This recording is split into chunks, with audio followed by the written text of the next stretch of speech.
RMC, du pain quotidien.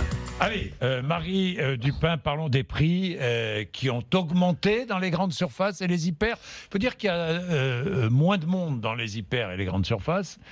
Les prix ont augmenté à la suite de la loi alimentation, dites-moi. Qui est entrée en vigueur le 1er février, donc assez récemment. Et on rappelle que du coup, les grandes surfaces n'ont plus le droit de faire des grosses promotions comme avant. Ah ben, et ça moins se ressent. 70%. Ça, voilà, oui. maintenant c'est interdit. Et donc l'idée, c'est normalement de favoriser les producteurs. Alors effectivement, ça se ressent un petit peu sur les prix. Le prix du panier de courses est passé de 92,20 € à 94,20 € sur un an, soit 2,2% d'augmentation selon l'Institut IRI. Et l'INSEE constate aussi une hausse de 0,4% depuis l'augmentation, depuis la loi. Si j'ai bien compris, les grandes surfaces augmentent les prix des produits achetés auprès de producteurs locaux ou de petites PME. En fait, c'est plus compliqué et en que ça. profitent pour baisser les prix. Non, c'est plus compliqué que ça. En fait, les produits qui ont le plus augmenté, Jean-Jacques, c'est les produits de grandes marques, le Coca-Cola, les apéritifs, les marques qui sont le plus vendues. Pourquoi ?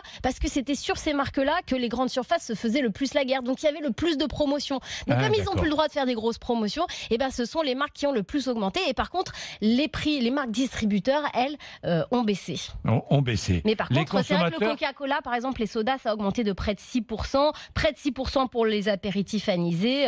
Le beurre est en hausse de 13%. Donc, il y a la loi alimentation. Il y a aussi les matières premières. Le beurre, c'est le lait, parce qu'il est payé plus cher aux producteurs. Et voilà, il y a aussi la hausse des matières premières. Pas encore assez cher, mais un peu plus cher. Voilà. Les consommateurs se sont adaptés. Oui, du coup, ils se détournent des fameuses grandes marques, Coca-Cola, etc., pour se tourner vers les marques distributeurs. Et puis, l'Institut IRI constate que tout ça, ça n'a rien changé au fait que les consommateurs, de toute façon, font de plus en plus le choix du qualitatif, essayent d'acheter mieux, ce qui renchérit forcément le prix du panier de courses. En tout cas, la vraie question, c'est est-ce que les producteurs en profitent vraiment ? Pour l'instant, c'est un peu tôt pour le savoir. Bon, c'est la question de base. On va suivre, évidemment. N'oublions pas que cette loi a été conçue pour aider les producteurs, prix à la production. agriculteurs, Nous verrons on verra si c'est efficace ou pas. Voilà.